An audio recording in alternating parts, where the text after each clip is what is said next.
Mikrofonmu nyalain, Lis. Udah, Lis. Balen yo. Ya. Tak ngomong sik balen rek yo. Ya wes langsung. Langsung ya. Bal.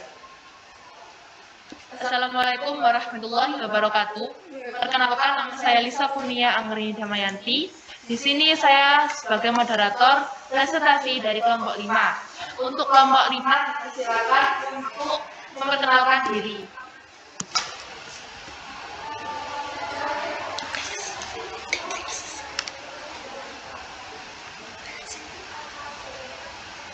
Saya Bintan Bagiatus Soliha dari kelompok 5. Saya Fatman dari kelompok 5. Saya Naninda Friazara dari kelompok 5. Saya Pinky Putih Marita dari kelompok 5. Saya Septiani Tirwandari dari kelompok 5. Dan ada anggota kami Septiani, apakah ada di room Zoom? Dengeran nggak? Halo? Oke, mungkin ada kendala. Nggak kedengeran nggak suaraku? Kedengeran nggak? Untuk kelompok 5 dipersilakan untuk menjelaskan materinya.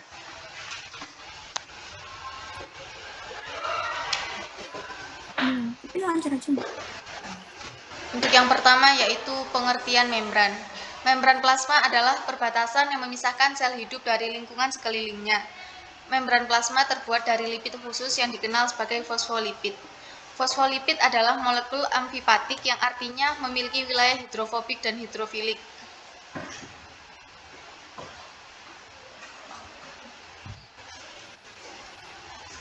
Untuk yang kedua yaitu fosfolipid. Membran seluler adalah mosaik fluid dari lipid dan protein. Fosfolipid merupakan lipid yang paling melimpah atau banyak di membran plasma. Model mosaik fluida menyatakan bahwa membran adalah struktur yang bersifat fluid, artinya tidak mempunyai bentuk tetap dan mudah mengalir, dengan mosaik berupa berbagai protein yang tertanam di dalam lapisan ganda.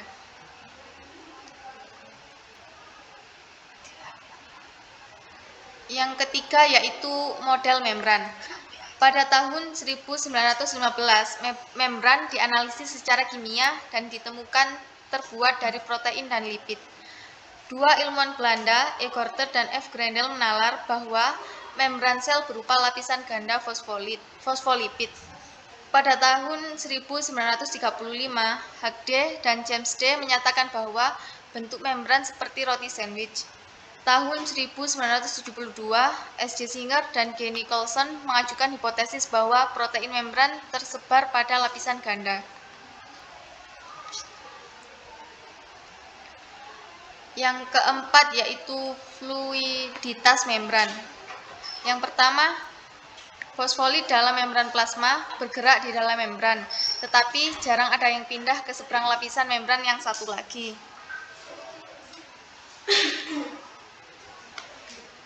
Yang kedua yaitu fluiditas membran.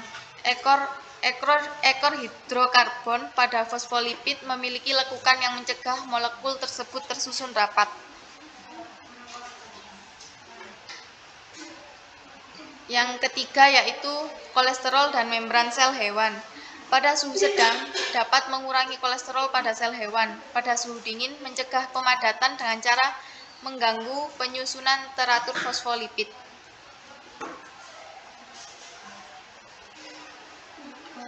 Ragam protein membran. Ada dua macam ragam protein, yaitu protein integral. Protein ini bisa menembus inti hidrofobik lapisan ganda lipid. Yang kedua yaitu protein periferal atau protein tepi. Protein ini tidak tertanam dalam lapisan ganda lipid sama sekali.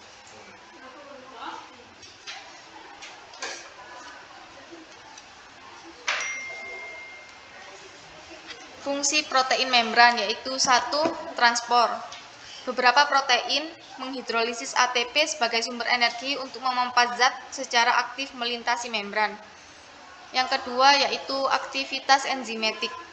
Aktivitas enzimatik yaitu enzim dalam membran terorganisasi sebagai tim yang melakukan langkah-langkah berurutan dalam suatu jalur metabolisme.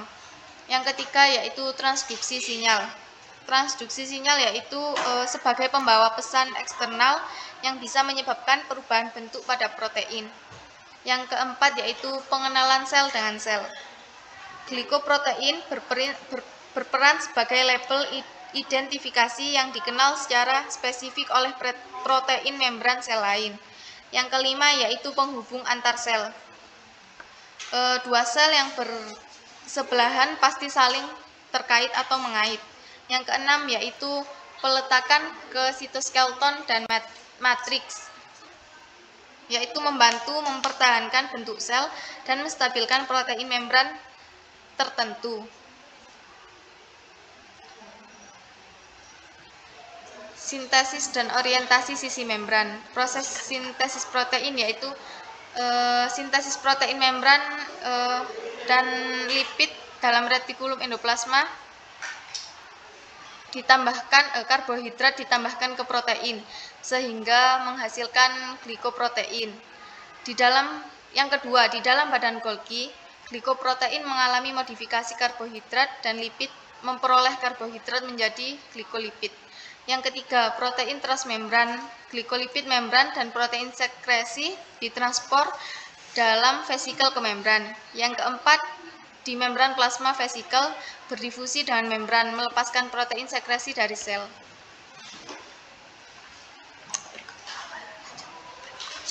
Berikut gambarnya. Yang selanjutnya akan dibacakan oleh Fatma. Oke, saya akan melanjutkan presentasi dari ini.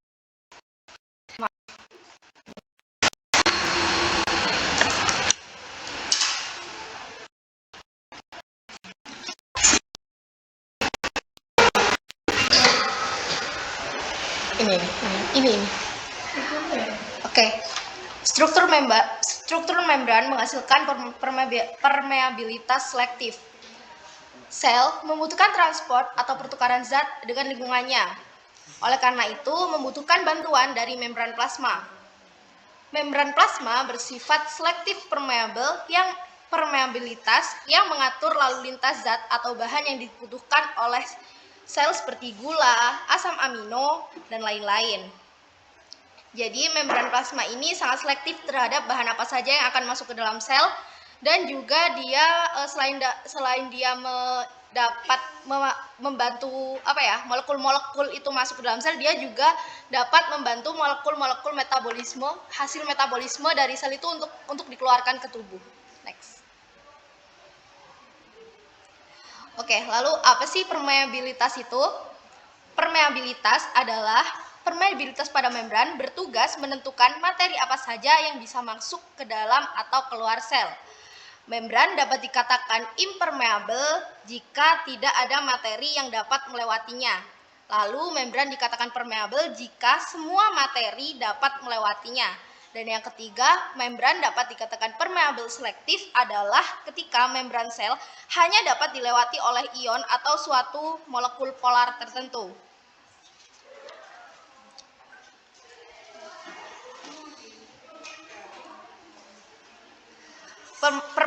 Permeabilitas selektif ini berfungsi untuk mengatur aliran material seperti zat nutrisi yang masuk ke dalam sel, dan yang saya jelaskan tadi yaitu mengeluarkan sisa metabolisme dari sel untuk dikeluarkan ke tubuh. Lalu next. Pada bab ini akan dibahas dua sifat permeabilitas membran sel, yaitu yang pertama adalah permeabilitas lapisan ganda lipid atau lapisan lipid bilayer. Lapisan lipid ganda terbentuk oleh fosfolipid, kolesterol, dan glikolipid. Lapisan ganda lipid ini bersifat amfipatik atau hidrofobik dan hidrofilik. Maksud dari hidrofobik dan hidrofilik ini, pada hidrofobik itu dimiliki oleh ekor dari membran sel yang terdiri dari dua ekor, yaitu hidrofobik itu berarti menolak air atau dia bersifat nonpolar. Lalu yang hidrofilik ini itu ada di kepala lapisan ganda lipid, itu dia berbentuk bulat dan dia tertarik dengan air. Molekul nonpolar seperti hidrokarbon dan oksigen akan dengan mudah melewati membran sel melalui lapisan ganda lipid, sedangkan molekul polar seperti air akan sangat sulit melewati lapisan ganda lipid. Karena lapisan ganda lipid ini kan molekul polar itu seperti oksigen, karbon dioksida, dan hidrokarbon itu kan bersifat hidrofobik, jadinya dia mudah. Tapi kalau air kan hidrofilik, dia jadi sulit gitu, bisa melewati membran, cuman sulit atau nggak cepat. Sedangkan sel kita kan butuh banyak air. Nah ini dia di lapisan ganda lipid ini nggak bisa cepet gitu, maksudnya airnya itu nggak bisa cepet melewati lapisan ganda lipid. Oke, next. Nah, kan sel kita membutuhkan banyak air. Lalu kalau tadi di lapisan ganda lipid tadi airnya susah masuk, lalu gimana sel itu dapat memperoleh banyak air gitu kan? Itu dibantu dengan transport protein. Transport protein terbentuk oleh fosfolipid yang berfungsi untuk membantu zat-zat polar yang tidak dapat menyeberangi membran sel pada lapisan ganda lipid. Seperti zat-zat hidrofilik atau seperti zat-zat hidrofilik. Lalu transport protein ini ada di antara lapisan ganda lipid. Lalu ada dua protein saluran. Yang pertama yaitu channel protein, yang kedua adalah carrier protein. Channel protein ini menggunakan bantuan dari aquaporin. Apa sih aquaporin itu? Aquaporin adalah suatu molekul atau zat pembantu yang bisa ngebantu air hingga dapat kan tadi kan air kalau lewat fosfolipid itu kan susah kan, jadi dia dibantu transport protein. Nah di transport protein itu kenapa kok dia bisa cepat, yaitu karena dibantu oleh zat aquaporin ini. Itu bisa sampai 1 detiknya itu bisa sampai 3 miliar molekul air. Jadi nggak perlu khawatir kalau lapisan ganda lipid nggak bisa, cuman dia bisa lewat transport protein. Lalu yang kedua yaitu carrier protein. Protein pembawa mengubah molekul yang melewatinya dengan membentuk sedemikian rupa sehingga molekul tersebut berhasil menyeberangi membran dengan menghidrolisis ATP sebagai sumber energi untuk memompa zat secara aktif saat menyeberangi membran. Jadi di transport protein ini membutuhkan bantuan ATP. Kalau yang di channel protein tadi membutuhkan bantuan aquaporin. Protein transport bersifat spesifik untuk zat-zat yang dipindahkannya. Jadi hanya zat-zat tertentu saja yang dapat menyeberangi membran. Jadi nggak semua zat itu bisa masuk ke dalam membran karena bahaya kan buat sel kita. Dengan demikian, permeabilitas selektif membran bergantung pada penghalang selektif oleh lapisan ganda lipid dan oleh protein transport yang ada pada membran. Terima kasih. Selanjutnya akan dilanjutkan oleh Leninda.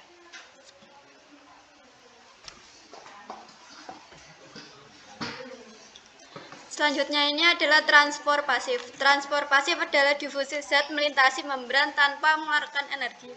Salah satu hasil gerak ternal adalah difusi atau diffusion, yaitu pergerakan molekul zat yang merata di dalam ruangan. Setiap molekul bergerak secara acak, namun difusi populasi suatu molekul dapat memiliki arah tertentu.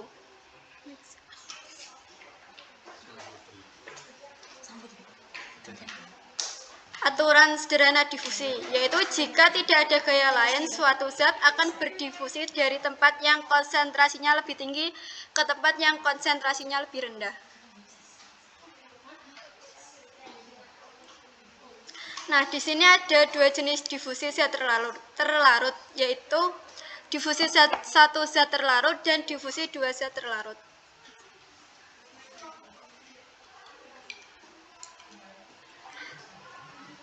Selanjutnya adalah osmosis. Osmosis adalah perpindahan molekul pelarut melalui selaput semipermeabel dari bagian yang lebih encer ke bagian yang lebih pekat, atau dari bagian yang konsentrasinya pelarut rendah dan ke konsentrasinya pelarut lebih tinggi.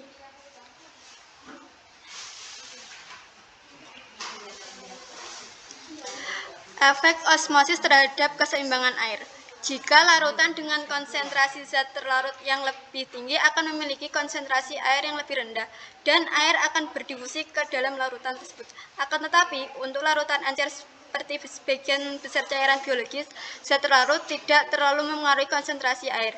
Sebagai gantinya, pengumpulan rapat molekul air di sekeliling molekul zat larut yang hidrofilik menjadikan sebagian air tidak mampu melintasi membran.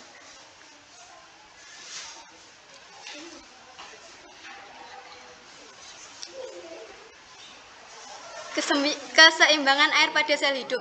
Cara sel hidup bereaksi terhadap perubahan konsentrasi zat larut dalam lingkungannya bergantung pada apakah sel tersebut memiliki dinding sel atau tidak. Nah, di sini ada dua, yaitu sel hewan. Misalnya sel darah merah ini tidak memiliki dinding sel. Dan yang satunya adalah sel tumbuhan memiliki dinding sel. Pada gambar yaitu anak panah yang mengindikasikan pergerakan air neto setelah sel ditempatkan dalam larutan tertentu.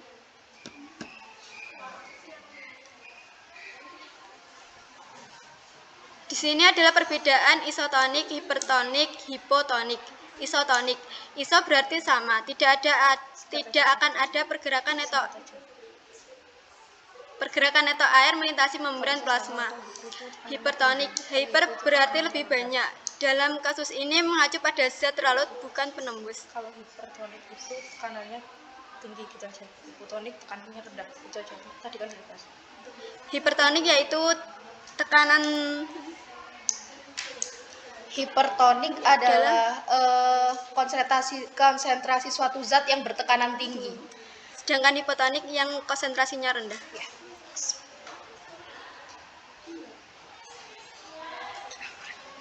Nah, di sini tadi udah dijelaskan kepada Fatma, yaitu kedua tipe protein transport adalah ada dua, yaitu protein saluran dan protein pembawa.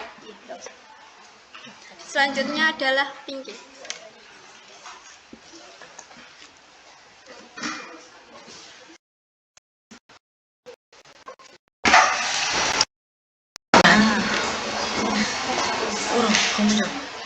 Nah, next. Untuk selanjutnya adalah transport aktif. Kebutuhan energi dalam transport aktif, kerja dibutuhkan untuk memompa zat terlarut melintasi membran melawan gradien konsentrasinya. Sel harus menggunakan energi, oleh karena itu tipe lalu lintas membran ini disebut transport aktif. Next. Transport aktif memungkinkan sel mempertahankan konsentrasi internal zat terlarut kecil yang berbeda dari konsentrasi lingkungannya.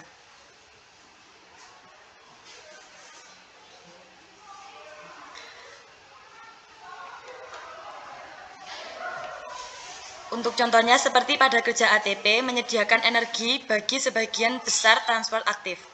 Dengan mentransfer gugus fosfat terminalnya secara langsung ke protein transport. Ini dapat menginduksi protein agar berubah bentuk sedemikian rupa sehingga mentranslokasi zat terlarut yang terikat ke protein sehingga melintasi membran. Salah satu sistem transport yang bekerja seperti ini adalah pompa natrium kalium atau sodium potasium pump yang mempertukarkan Na+ dengan K+ melintasi membran plasma sel hewan.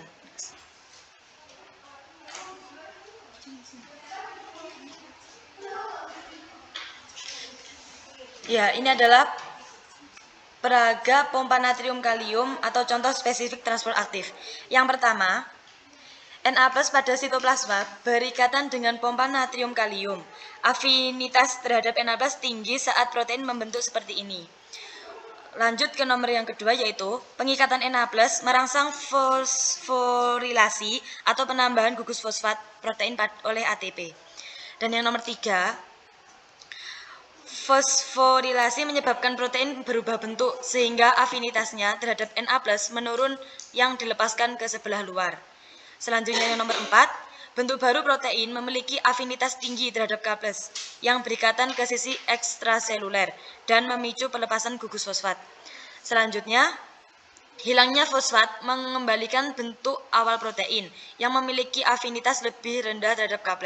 Dan yang terakhir, K+ dilepaskan, afinitas terhadap Na+ tinggi lagi dan siklus ini berulang. Dan kembali ke nomor pertama terus selanjutnya sampai nomor 6 lagi. Next.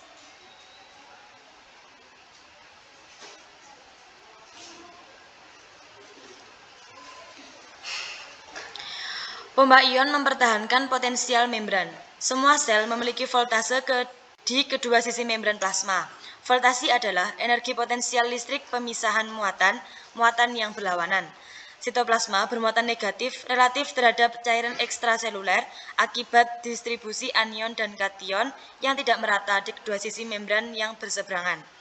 Potensial membran bekerja seperti pada baterai, sumber energi yang mempengaruhi lalu lintas semua zat bermuatan melintasi membran. Karena bagian dalam sel negatif dibandingkan bagian luar, potensial membran mendukung transport pasif kation ke dalam sel anion keluar sel.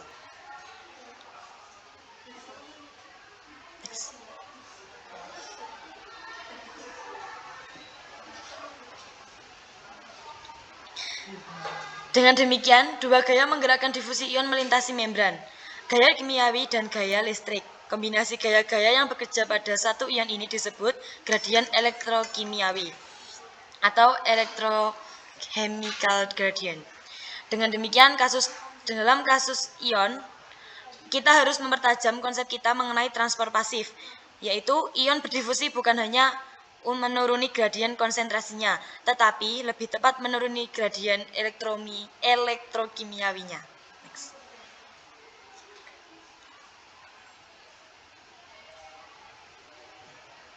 Beberapa protein membran yang secara aktif mentransfer ion berkontribusi dalam potensial membran. Salah satu contoh adalah pompa natrium kalium.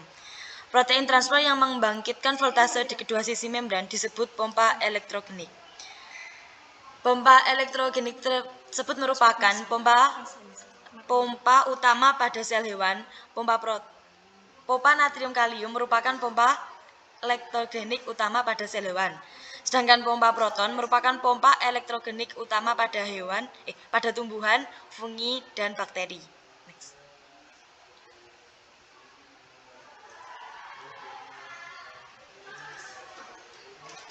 Untuk pompa proton yang secara aktif mentransfer ion hidrogen atau proton ke luar sel. Pemompaan H+ mentransfer muatan positif dari sitoplasma ke larutan ekstraseluler. Atau dalam gambar ini, pompa elektrogenik utama tumbuhan, fungi, dan bakteri merupakan protein membran yang menyimpan energi dengan cara membangkitkan voltase atau pemisahan muatan di kedua sisi membran dengan menggunakan ATP sebagai sumber tenaga. Pompa proton mentranslokasi muatan positif dalam bentuk ion hidrogen. Voltase dan gradien konsentrasi H+ mempresentasikan sumber energi ganda yang dapat menggerakkan proses-proses lain, misalnya pengambilan nutrien.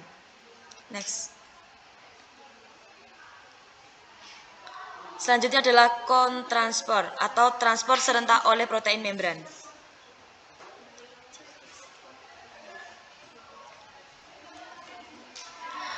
Suatu pompa tunggal bertenaga ATP yang mentransfer zat terlarut spesifik dapat menggerakkan secara tidak langsung transfer aktif beberapa zat terlarut lain dalam mekanisme yang disebut kontransport. Zat yang telah dipompa melintasi membran dapat melakukan kerja ketika berpindah kembali melintasi membran melalui difusi. Next.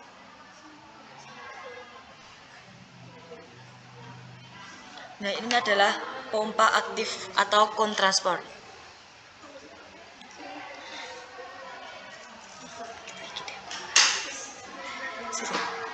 Sebentar.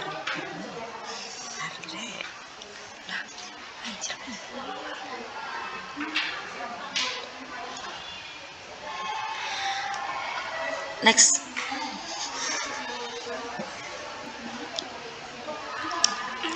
Protein ini dapat mentranslokasi sukrosa ke dalam sel melawan gradien konsentrasi. Namun, hanya jika molekul sukrosa bergerak ditemani oleh ion hidrogen menggunakan protein transfer sebagai jalan untuk berdifusi menuruni gradien elektrokimiawinya yang dipertahankan oleh pompa proton. Tumbuhan menggunakan kontransfer sukrosa H untuk memuat sukrosa yang dihasilkan oleh fotosintesis ke dalam sel melalui tirat daun. Jaringan vaskular tumbuhan kemudian mendistribusikan gula ke organ-organ non-fotosintetik, misalnya akar. Untuk selanjutnya akan dipaparkan oleh Septiani. Halo Suaraku. Septiani, ada Iya, ada kedengeran nggak?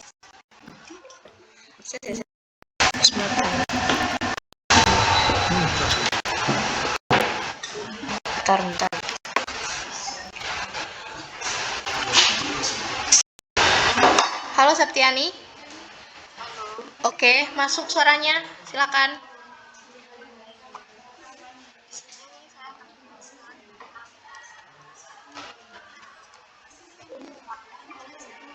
Ada guys yang mau di apa?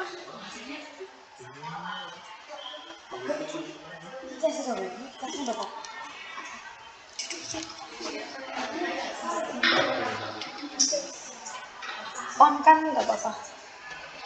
On.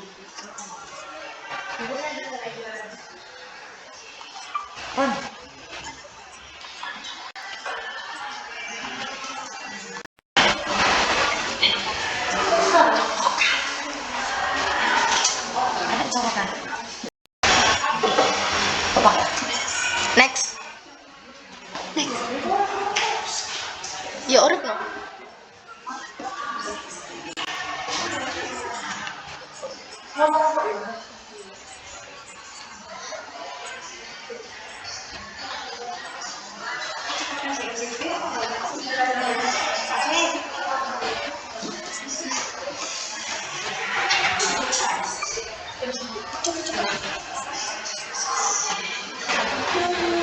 Next. Oh, belum. Ngisiran. Ngisiran gitu.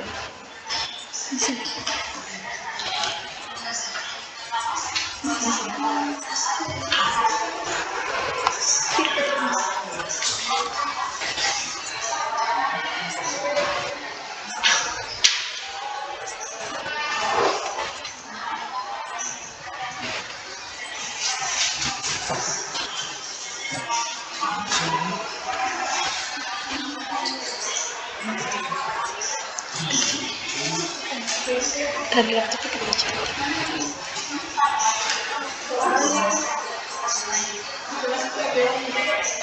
Situ nama.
Oke, baik. Oke, baik. Apakah ada yang ingin bertanya? Silakan raise hand.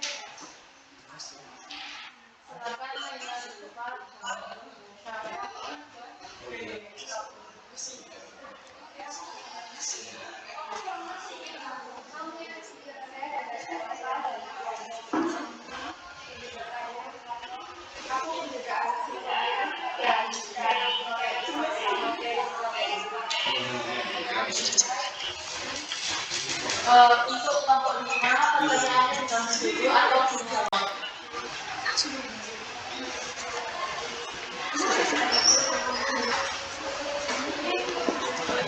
Langsung boleh.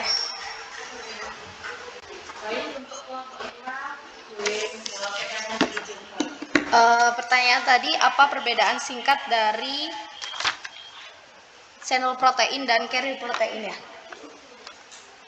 Oke, jadi kalau channel protein itu kan dia membantu air ya, membantu air untuk masuk ke dalam sel itu melewati transport protein kan, tapi dibantu dengan cairan yang bernama aquaporin. Nah, aquaporin ini dapat dilewati 3 miliar molekul air dalam 1 detiknya. Tanpa aquaporin, cuma sedikit aja air yang bisa masuk ke dalam sel. Lalu yang kedua, dari carrier protein itu dibantu kan tadi itu dibantu aquaporin. Nah, kalau carrier protein ini tuh kayak dia mengubah bentuk. Nah, mengubah bentuk terus dipompa ke dalam sel. Pompanya itu dibantu oleh ATP. Apakah ada sanggahan?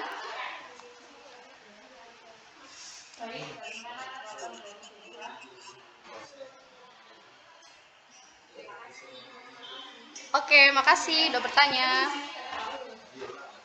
Apakah ada pertanyaan lain?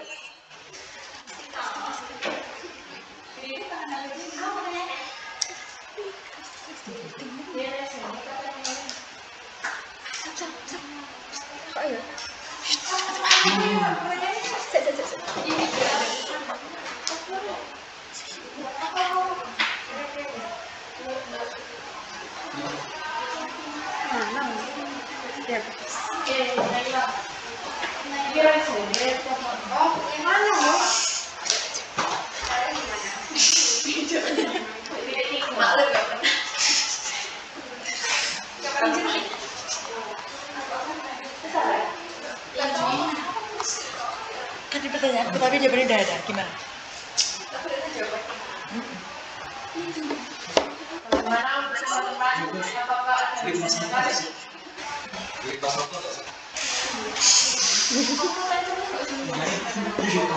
Gitu lah. Karek-karek wes.